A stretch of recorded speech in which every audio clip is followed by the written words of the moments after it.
जय जय श्री राम।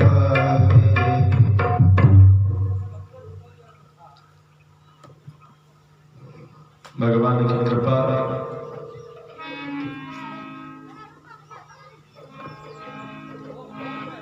ऐसी है कि इस घोर कलिकाल में भी जड़ता जाड़ विषम उल्लागा। भगवान की कथा के लिए बाबा तुलसी ने कह दिया कि जड़ता जाड़ विषम उल्लागा, अर्थात मूर्खता रूपी ठंड, जड़ता मूर्खता रूपी जड़ जाड़ा, जड़ता जाड़ विषम उल्लागा, हृदय में लग गया, छाती में ठंडा कहाँ लगता है, कलेजा में निमोनिया हो जाता है, ठंड लग जाती, सर्दी खांसी। बाबा तुलसी ने कह दिया वही जड़ जाड़ का ठंडक जो है वो कलेजे में लग गया, तो बताओ भगवान का नाम कैसे। बड़ा सुंदर संयोग है। और वही जाड़ा के ऋतु में हम सब बैठे हैं, तो इसमें तो भगवत नाम और भी बिना भगवत कृपा के होना संभव नहीं है। इसीलिए अपने प्रयास, दूसरे के प्रयास, सबके प्रयास का स्वागत करते हुए विशेष रूप से ध्यान देना आवश्यक होगा। इस जाड़ में भी, और वह भी कलयुग के जड़ता के संयोग से, इस जाड़ में भी यदि भगवत नाम हम सभी कर पा रहे हैं तो यह भगवान की अहेतुकी कृपा है, जिसके कारण भगवान का एक नाम है कारण रहित दया। बाबा तुलसी ने कहा भगवान कैसे हैं, तो भगवान कारण रहित दयाल है, अर्थात कि कोई कारण या कोई ऐसा तर्क नहीं जिसको आधार बना के यह कहा जा सके, यह सोचा जा सके कि भगवान ने कृपा की। कृपा करने के लिए भगवान की अपनी मौज है, जब चाहे तब कृपा कर दे और न चाहे तो कृपा न करे। यह कहना अधूरा सत्य होगा कि न चाहे तो कृपा न करे। सत्य वास्तविक है कि भगवान सदा सर्वदा ही कृपा करते रहते हैं। यह कहना कि भगवान कृपा नहीं करेंगे या किसी के ऊपर नहीं करते, यह भी जड़ता का विषय, यह भी अज्ञानता का ही परिचय है। अन्यथा भगवान तो सदा सर्वदा सब पर कृपा सदा करते ही रहते हैं। इसीलिए भगवान के दरबार में भी हम सभी यहाँ बैठ करके भगवत भजन सदा सर्वदा करते रहते हैं। प्रेम श्री भक्तवत्सल भगवान की जय जय श्री राम।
राधे। कल हम सभी ने सुना कि किस प्रकार से भगवान कपिल मुनि के अवतार ने मैया देवहूति को अपना उपदेश सुना था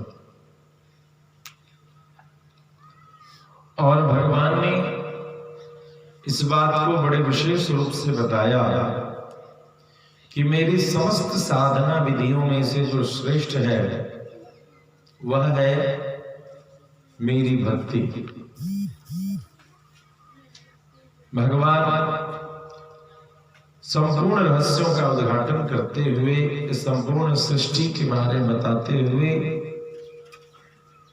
कि अनेकानेक प्रकार के जीव जंतु हैं और उन सभी अनेकानेक योनियों में जीव अपने कृत्य को करता रहता है, मगर उन सभी छोटे मोटे जीवों में जो अनेकानेक जीव हैं उनके बारे में उपलब्धता कराते हुए भगवान कहते हैं कि जितने भी यह जीव दिखे मनुष्य को यथा योग्य उन जीवों में मेरी अनुभूति करते हुए दान मान सम्मान मित्रता के व्यवहार और समदृष्टि से मेरी पूजा करनी चाहिए। आवश्यकता पड़ने पर एक दूसरे की सहायता सेवा करनी चाहिए। देवहूति माता से कहती हैं कि पाषाण आदि अचेतनों की अपेक्षा जीवा श्रेष्ठा या जीवानां ततः प्राण वृतः शुभे ततः सचित्ता प्रवरा ततश्चेन्द्रिय वृत्तया। भगवान की जो पाषाण प्रतिमा है इनसे श्रेष्ठता भगवान सीढ़ी बता रहे हैं कि किससे श्रेष्ठ कौन है, किससे श्रेष्ठ कौन है। तो मिट्टी पत्थर इन सब से श्रेष्ठ जो वृक्ष है वो उन सब से श्रेष्ठ बना। उन वृक्षों से सांस लेने वाले प्राणी श्रेष्ठ कहलाए और उन सांस लेने वाले प्राणी में भी प्राणभृता शुभे जीवा श्रेष्ठा या जीवा नाम ततः प्राणभृता शुभे। जो अजीव है, जो निर्जीव है, निर्जीव पदार्थों से पौधे जो सजीव है, ध्यान देना होगा संपूर्ण विश्व वनस्पति जगत को जड़ ही मानता था, उसको चेतन नहीं मानता था ये विश्व। लेकिन हमारे भारत के बहुत बड़े वैज्ञानिक हुए जगदीश चंद्र बसु, जिन्होंने इस आधुनिक काल में भी यह प्रमाणित करने के लिए कि वृक्ष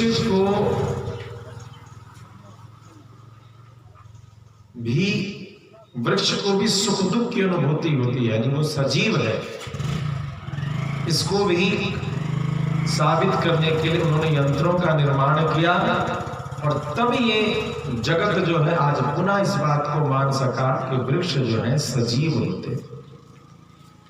ध्यान देंगे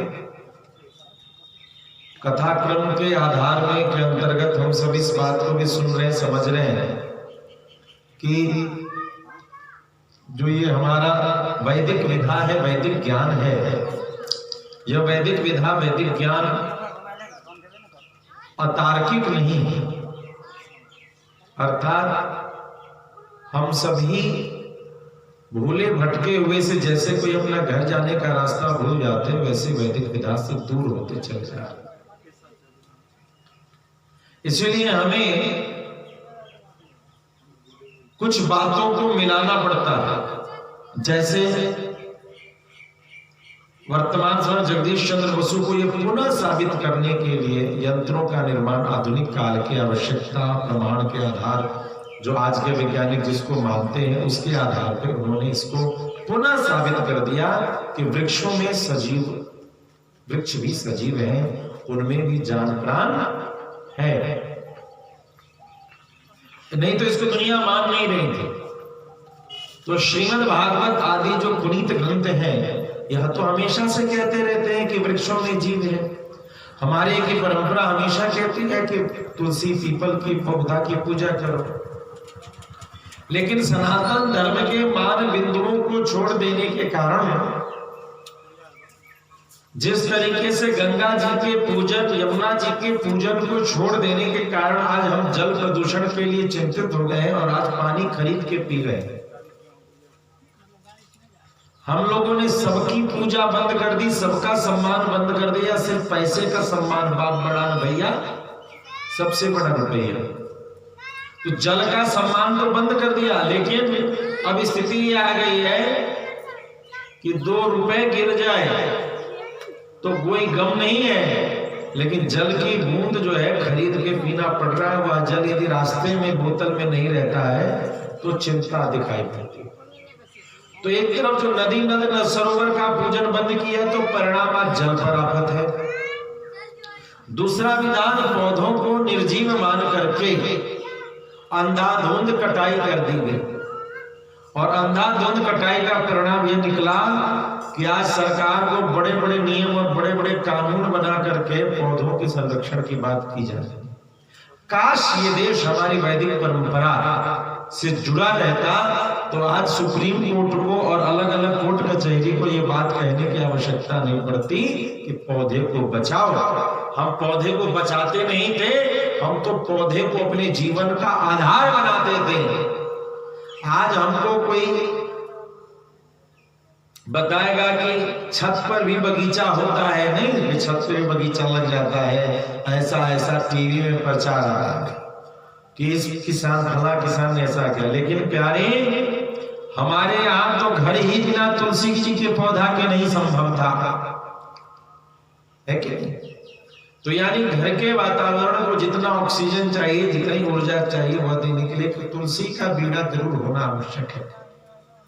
प्रेम से भक्तवत्सल भगवान की बिंदु पर आएंगे। इस प्रकार से हमारे सनातन धर्म के कई मान बिंदुओं को खंडित कर दिया गया और आज हम उखड़ गए। परिणाम यह कि संपूर्ण विश्व के चिंतन में अब यह बात आ चुकी है कि पौधों का संरक्षण आवश्यक है, वृक्ष जल का संरक्षण आवश्यक है, और इसके लिए पूरे विश्व में बड़ी बड़ी कमेटियां संगठन बने आते हैं। कथा में तो जीवा श्रेष्ठा या जीवानाम तथा प्राणभृता शुभे,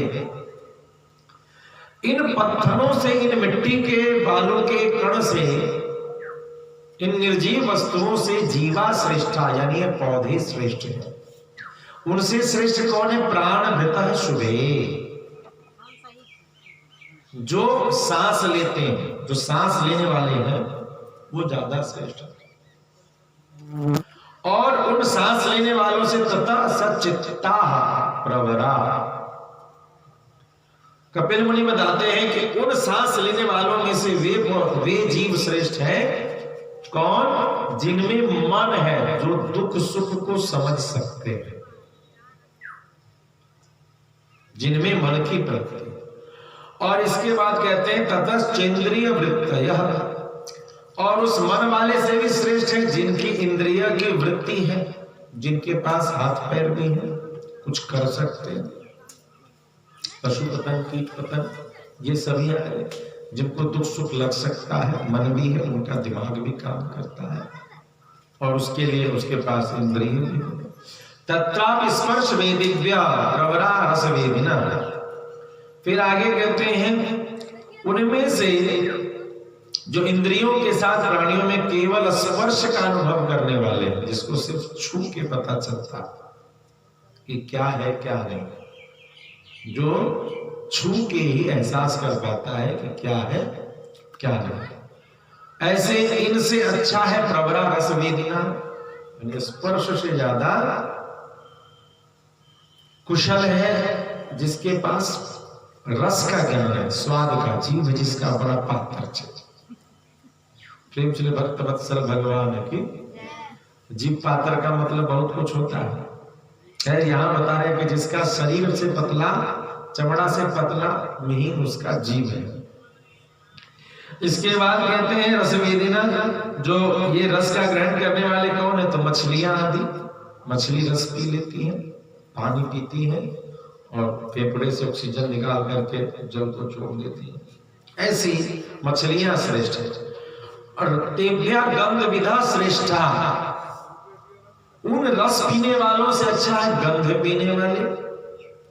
जैसे भंवरा, भंवरा जो है सुगंध को पकड़ करके दूर दूर चला जाता है।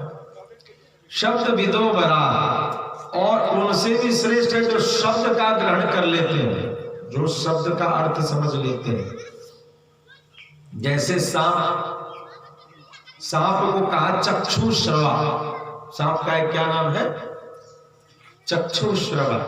चक्षुश्रवा का क्या तात्पर्य है? सांप जो है आंख से सुन लेता है, सांप को कान नहीं होता, सांप जो है आंख से सुन लेता है। और हम और आप जो बोल रहे हैं इसके कंपन से, जैसे जो बहुत ज्यादा यदि आवाज कर दिया जाए तो आप देखेंगे कि बांस को छू करके उसमें कंपन आ जाएगा। यानी थोड़ी आवाज में भी कंपन आती है, थोड़ी आवाज में भी कंपन आती है, वह कंपन लेकिन हम लोग नहीं समझ पाते। उस कंपन को, सूक्ष्मतर कंपन को कौन समझ लेता है? तो सांप समझ लेती है। उस कंपन के आधार पर देखिए कितना विज्ञान है सर्प योनि में। हम जो बोलते हैं उसका कंपन बांस में है, लेकिन हम बांस को छू करके नहीं समझ पाएंगे कि क्या बोला जा रहा है। बोलने की फ्रीक्वेंसी से, वो जो मीटर लगा हुआ है उसको क्या एम्पलीफायर कहते हैं, एम्पलीफायर में देखेंगे कि कभी हरा कभी हरा, कभी लाल कभी हरा, कभी लाल कभी हरा। और इसके भी बड़े बड़े यंत्र होते हैं जो आपके शब्दों के हिसाब से ऊपर नीचे होते रहते हैं, और महीन सूक्ष्म यंत्रों में जाएंगे। ये जो विधा यहाँ बताई गई या जो दिखता है एम्पलीफायर में, इस विधा का प्रयोग, इस विधा का जानकार सर्प है कि उस कंपन से आवाज को पकड़ लेता है। इसी सर्प की विधा का प्रयोग यदि ध्यान से देखेंगे तो अभी जो हम बोल रहे हैं इस कंपन को ये तार पकड़ रहा है। हमारी आवाज नहीं पकड़ पा रहा बेचारा। जो आवाजों में जो फ्रीक्वेंसी है, जो लफ्स है, डब्स है, जो क्रस्ट है, ड्रप्स है, इसको पकड़ करके वह तार एक बिजली को उत्पन्न करके वहां जा रहा, और वह एम्पलीफायर इसको प्रोसेस करके कुछ नहीं जा रहा, तो आपके बॉक्स के उस चुंबक तक पहुंचा रहा। अब वह जो कंपन यहाँ हो रहा है, इसी कंपन का निर्माण वहां जो चुंबक लगा है उसमें हो रहा है, तो आपको आवाज सुनाई दे रही है। बोल रहे हैं यहाँ, कहते हर वजह से खर का है, बकरी अचार का है, बोल हम यहाँ रहे, शाबाशी उसको मिल रही है साउंड वाले को। बोलते बोलते यहाँ जो खाते हैं सवेरे से शाम तक पच जाता है, और सुजीता बबलू कहता है कि मेरा साउंड अच्छा है। नहीं तो बोले कोई और, नाम किसी और का वाला बात। तो इसका क्या है? इसी सूत्र को पकड़ करके इस यंत्र का, तो सर्प भी इसी कंपन को, जो काम इतनी दूर का ये तार कर रहा है, चक्षु श्रवा, उसी कंपन के आधार पे सर्प उस बात का मतलब समझ जाता है कि क्या होने वाला है। प्रेम से भक्तवत्सल भगवान की। इसीलिए वह जो बीन बजाता है, उस बीन के कंपन को सुन करके सांप जो है नाचता है, उसको गुदगुदी होती है, और उस गुदगुदी पे बड़ा आनंद आता है, तो सर्प नाचने लगता है कुंडली लगा के।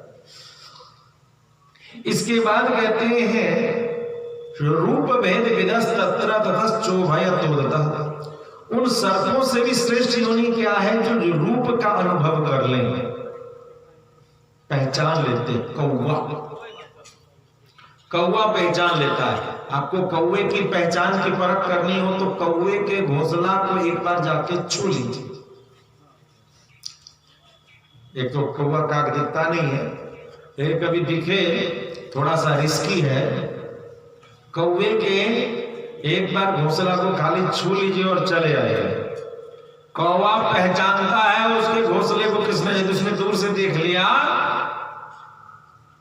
तो कौवा आपके माथे पर कई बार पंजा मारना, चोंच मारना चाहे, आप उसके घोंसला के इलाके में जैसे वो चुन के, यानी कि सब कौवा रूप भेद करना जानता है। यदि उसको भय हो गया कि हमारे घोंसले को इसने छुआ है, तो कौवा उसी आदमी को बार बार चोंच मारेगा, पंजा मारेगा जो आदमी उसको छुआ है। ततश्चोभयतोदतः, कहते हैं कि उनकी अपेक्षा जिनके ऊपर नीचे दोनों और दांत हैं वे जीव श्रेष्ठ हैं। कौन? चमगादड़। हमने आपको कहा था कि ओरिजिन ऑफ स्पीसीज, कल हम लोग केमिस्ट्री पढ़ रहे थे, डाल्टन्स एटॉमिक थ्योरी। आज हम लोग डार्विन्स थ्योरी को पढ़ रहे हैं, श्रीमद् भागवत क्या है। डार्विन थ्योरी यही ना?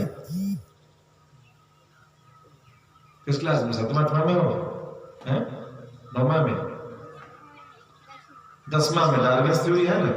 कल डाल्टन्स थ्योरी पढ़ रहे थे, आज डार्विन्स थ्योरी हम लोग पढ़ रहे हैं। प्रेम से भक्तवत्सल भगवान की दिख रहा है, विकास का क्रम दिख रहा है कि नहीं? अब कहता है लोग कि विदेश से, अरे भैया तेरे भागवत में लिखा है, तुम माथा मार रहे हो इधर उधर। पूर्जा ओरिजिन ऑफ स्पीसीज लिखा है, अभी सर्वाइवल ऑफ द फिटेस्ट सब दिखता चला जाएगा। उनसे श्रेष्ठ ये हुआ क्या? बत्तख। ये ततश्चोभय तोदता तेषां बहुपदा श्रेष्ठा चतुष्पादस ततो दिपा। अब उन जो हम लोगों ने क्या देखा कि जिसके ऊपर और नीचे दांत है, एक ऐसा पक्षी जिसके ऊपर नीचे, और वह क्या होता है? पशु और पक्षी के बीच का मध्य का वो चमगादड़ है। चमगादड़ में स्तन भी पाए जाते हैं, स्तनधारी जीवों में वो एक श्रृंखला बन गई और वो उल्टा लटकता है। नहीं, सबसे बड़ी विडंबना क्या है, हास्य की स्थिति, कि चमगादड़ सोचता हम नहीं लोगते तो बादल लगता है गिरिए जाता है। चमगादड़ हमेशा जो है ऐसे करते हैं। और चमगादड़ की सबसे बड़ी शक्ति क्या है कि वो अल्ट्रासोनिक साउंड को, जो हमारे कर्णों की सुनने की क्षमता है, उससे कई गुना ज्यादा वो सुन सकता है। उसका रेंज बहुत विशाल है। जिन आवाजों को हम आप नहीं सुन सकते हैं, उन आवाजों को वो सुन सकता है। इसीलिए कभी ऐसी जगह जाइए जहां चमगादड़ बहुत हो, उस पुरानी बिल्डिंग में, पुराने महलों में, पुराने घरों में ऐसा देखा जाता है, तो चमगादड़ उड़ के आते हैं आपकी ओर, लेकिन जो इको रिफ्लेक्शन जो है उसके आधार पर चमगादड़ आपको स्पर्श नहीं करते और लौट करके चले जाते। तो ये उनसे श्रेष्ठ हुए। इसके बाद तेषां बहुपदा श्रेष्ठा, इन ऊपर नीचे दांत वालों से बहुत से पैर वाले श्रेष्ठ हैं। चतुष्पादस ततो दीपा, बहुत पैर वाले कौन है? एक तो घुइला, घुइला देखो, घुइला घर सिंगार के पेड़ में बहुत लगता है, घुइला, गनगवार, घुइला, यह उनसे श्रेष्ठ जोनी है। इसके बाद कहते हैं उनसे श्रेष्ठ चतुष्पाद, 4 पैर वाले, जो गाय, भैंसी, कुत्ता, बिलाई सब है। और इसके बाद क्या है? द्विपदा, द्विपाद। द्विपाद कौन है? 2 पैर वाला कौन है? ये किसी को रहने नहीं दिया, सबको धड़ाम धुड़ुम करके रख दिया। प्रेम से भक्तवत्सल भगवान की। यहां तक ओरिजिन ऑफ स्पीसीज सभी लोग मानते हैं, लेकिन इसके आगे कोई मानने को तैयार नहीं है। इसके आगे जो भगवान कहेंगे, ये अभी के पाश्चात्य जगत के लोगों की व्यवस्था यहीं तक पहुंची है। जो बाहर के लोगों ने यहीं तक कहा, तो यहाँ के लोग भी यहीं तक पढ़ रहे हैं। तो डार्विन्स थ्योरी के आधार पर जो ऑर्गेनिक एवोल्यूशन है, ओरिजिन ऑफ स्पीसीज, वो यहां तक फॉर्मूला फिट है। इसके आगे की जो बात है, इसको हमारे यहाँ के जो पाश्चात्य जगत के आधार पे जो चिंतक और दार्शनिक हैं, वो यहीं से कहते हैं कि अब पोंगा पंडित वाली बात हो जाएगी, क्योंकि अब उनके दाल नहीं गलने वाली। इसके बाद क्या? इन 2 पैर वालों में से भी वर्गीकरण कर दिया। चातुर्वर्ण्यम मया सृष्टम गुणकर्म महापुरुषः, इनमें से कह दिया ततो वर्णाश्च चत्वारस, इन मनुष्यों का विभाजन कर दिया 4 वर्ण में। तेषां ब्राह्मण उत्तम, इन चारों में सबसे अगड़ुआ कर दिया पंडित जी को, ब्राह्मण। शरीर में आप मिर्चा खाइएगा, हाथ में पहले लगेगा कि बाद में? पहले किस में लगेगा? मुख में लगेगा, और फिर वो रस किस में जाएगा? शरीर में जाएगा, और वह शरीर में जैसा जैसा माल जाएगा, वैसा वैसा शरीर के हर अंग को स्पर्श करेगा। फिर कहते हैं ब्राह्मणेश्वरी वेदज्ञो, इन ब्राह्मणों में भी कौन अच्छा है? जो वेद का जानकार है।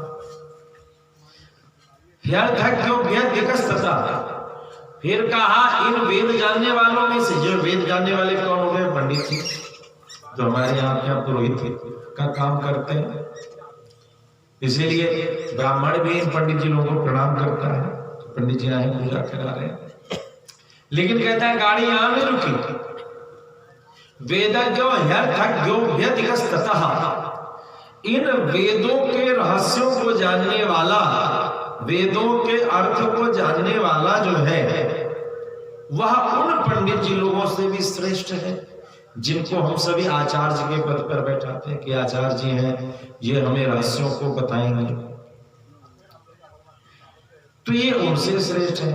और फिर कहते हैं अर्थज्ञात संशयच्छेता तथा श्रेयान स्वकर्म कृत।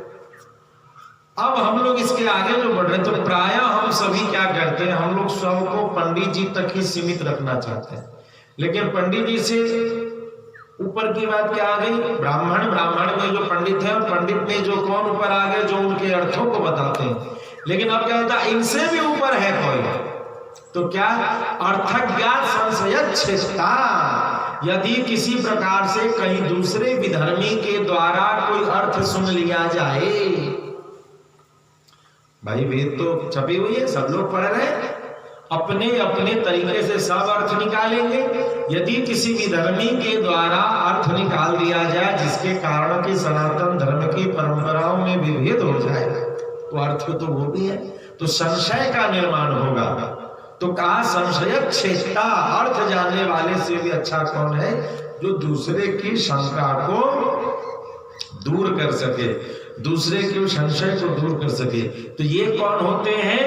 तो जिनका प्रवेश कई पुराणों में, कई वेदों में होता है।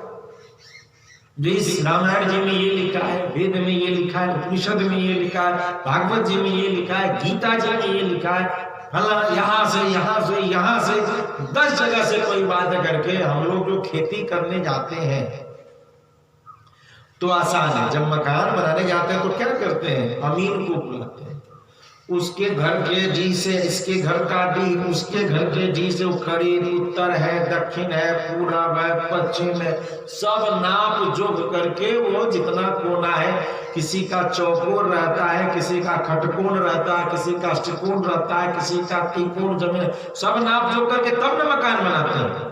तो ऐसा जो ये क्या क्या संशयच्छेता, जो कोई संशय यदि आ भी जाए अर्थ को निकालने में, तो उसके संशय को वो दूर करेगा। फिर क्या कहते हैं? तथा श्रेयान स्वकर्म कृत, और उन श्रेष्ठों से भी अच्छा कौन है? जो खाली दूसरे को बताता न रहे, अपने भी कुछ करता हुआ दिखाई। तो हम लोग पंडित जी से सीधा पहुंच जाते हैं जो आदमी खुद करता हो, बीच के सबको गायब कर देते हैं। कहे जी यहाँ कहलिए तो करके दिखाओ, नहीं, बीच के सब को खत्म कर देते हैं। डायरेक्ट अब सीढ़ी वहां से जो चल रहा है समाज में, सीधे चले गए संशय को दूर करने वाले पर। नहीं, जरूरतें नहीं है, संशय तो वो दूर करे जो करना चाहे। तो अब कहां पहुंच गए? सीधे स्वकर्मकृत, आप करके दिखाइए। यानी जो संशय है उसके आदर्श भी वो है। प्रेम से भक्तवत्सल भगवान की जो वो समझा रहे हैं, जो वो संशय को दूर कर रहे हैं, उसके आदर्श भी वे। तो कहते हैं कि स्वकर्मकृत, अपने कर्म को करने वाला, उससे श्रेष्ठ। फिर कहते हैं मुक्त संगस ततो भूयान, कर्म करके दिखाने वाला आदर्श व्यक्ति, जो कहते हैं फला संत को देखे, फला आचार्य को देखे, फला को देखे, फला को देखे, उनसे अच्छा कौन है? तो मुक्त संगः, जो संपूर्ण कर्म, फल, शरीर, इन सब की संगति से ऊपर है। मुक्त संगस ततो, संपूर्ण से आसक्तियों से वह ऊपर है। जित संगा जिता दोषो, गीता जी में आया, जित संगा जिता दोषो, जो संगति को से दूर रहे और जो दोष से दूर रहे। दोष का मतलब सिर्फ पाप नहीं होता है, किसी भी प्रकार के विकार को विकार कहा। प्रेम से भक्तवत्सल भगवान की। देखिए कोई भी चीज बदल गया तो बदल गया, बदल गया तो बदल गया। जैसे मान लिया यह सड़क बनी हो, अभी सड़क को मंदिर के पीछे से घुमा करके ले आया जाए, चाहे उस घर के उधर से घुमा के ले आया जाए, रास्ता बदल गया तो बदल गया। ठीक इसी प्रकार से शुद्ध जीवात्मा परमात्मा ने संसार में भेजा है, इसमें दोष लग जाए या गुण लग जाए, वो तो हुआ विकार से युक्त। नहीं बदल गया कि नहीं बदल गया। तो जो आदमी, किसी को आप सोना का अंगूठी दीजिए, किसको रख लो, और उसको एक हथौड़ा मारिए क्या दे दे। मैं कुछ समझ में आया था, एक हथौड़ा मार दिया, तो आप क्या कहते हैं कि जो दिया था उसको तो बदल के क्यों नहीं दिए, क्यों बदल के दे दिए, वैसा ही क्यों नहीं दिए। मान लिया वो सोना के अंगूठी को गला पिघला करके सोना का चमचे आपको बना के दे दे, तो आप क्या कहिएगा, ए भैया काहे बढ़ा दियो, ले ना, सोना अच्छा चीज है, थोड़ा सा पैसा दे देना हमको। तो आप क्या कहिएगा, देखो देखो दिए तो इसको रखने के लिए जरूरत था कुछ काम से, ये हमको सोना जोड़ करके दे, अब इसका पैसा कौन देगा, के देगा। ये तो टेंशन आ गया, सोना ही दिया है, अच्छा ही चीज दिया है, कोई कोयला नहीं दिया है, लेकिन बढ़ा करके जो दे दिया तो आपके सर पे क्या हो गया, बोझा हो गया ना। भैया हमको तो उतना ही सोना दो, वही झुमका दो, वही अंगूठी दो जो तुमको दे दी, इसको बढ़ा घटा के मत दो, हिसाब बराबर इसको कहते हैं। तो भगवान के दरबार में भी मेरे मालिक की दुकान में है सब लोगों का खाता। भगवान ने जो जीवात्मा हमको दिया है, जिस आत्मा को दिया है, इस आत्मा में गुण हो या दोष हो, दोनों क्या करता है, भगवान को स्वीकार नहीं। जैसा दिया है वैसा ही आओ, जिस दिन उस अवस्था पे पहुंच जाओगे भगवान तुमको वैकुंठ की ओर ले लेंगे। अर्थात पहले तो जीवात्मा अपने पूर्व जन्मों के पापों को नष्ट करने के लिए भगवत भजन करता है, तत्पश्चात अपने पुण्यों का विनाश करता हुआ कैसे करता है, तो मुक्त संगः, जे गंगा नहाए जे जमुना नहाए उसके फल की भी संगति को हम छोड़ देते। कर्मणे भी संसिद्धि आस्थिता है जनकार्य मां कर्मण्यवाधिकारस्ते मां फलेषु कदाचन। मां कर्म फल हेतु गुणमाते संगोवस्त कर्मणि, तुम जो है उसके फल की संगति से छोड़ो संगति। फिर कहते हैं कर्म की संगति से जित संगा जित दोषो, अर्थात उस कर्म की भी संगति से अपने आप को दूर करो। अर्थात यहां मुक्त संगत ततो भूयान अदोग्धा धर्मम आत्मना, जो निष्काम भाव से आचरण करने वाले व्यक्ति हैं अपने धर्म का, वे इन सब से श्रेष्ठ हैं, निष्काम भाव से। अच्छा, इन सबसे श्रेष्ठ क्या है, प्रेम से भक्तवत्सल भगवान की। इसमें देखिएगा इन सब के श्रृंखला में ब्राह्मण बहुत पीछे चला गया। ब्राह्मण, उसमें वैदिक ब्राह्मण, वेदों के रहस्य को जानने वाला ब्राह्मण, उसके अर्थों में जिसको शंका हो जाए उस शंका का निराकरण करने वाला ब्राह्मण, और फिर उसके बाद उससे श्रेष्ठ हुआ उसको करके दिखाने वाला ब्राह्मण, और उसके बाद हुआ कि कर करके भूल जाने वाला ब्राह्मण। कैसा ब्राह्मण, कैसा व्यक्ति, अब इसमें से आ गया जो इस सब को करने से भूल गया, मुक्त संगा। और इसके बाद फिर आ गया भूयान अधोक्ता धर्मम आत्मना, अब इनसे ऊपर हो गया वे सभी। अब यहां ब्राह्मण शब्द हट चुका है, वे सभी जो अपने धर्म में निष्काम भाव से रहते हैं कि लाभ हो हानि हो, भगवान ने मुझे जो धर्म जो वृत्ति दिया है उस वृत्ति को निष्काम भाव से करते हूं, वे इन सब से भी श्रेष्ठ हो गए। इसके बाद कहते हैं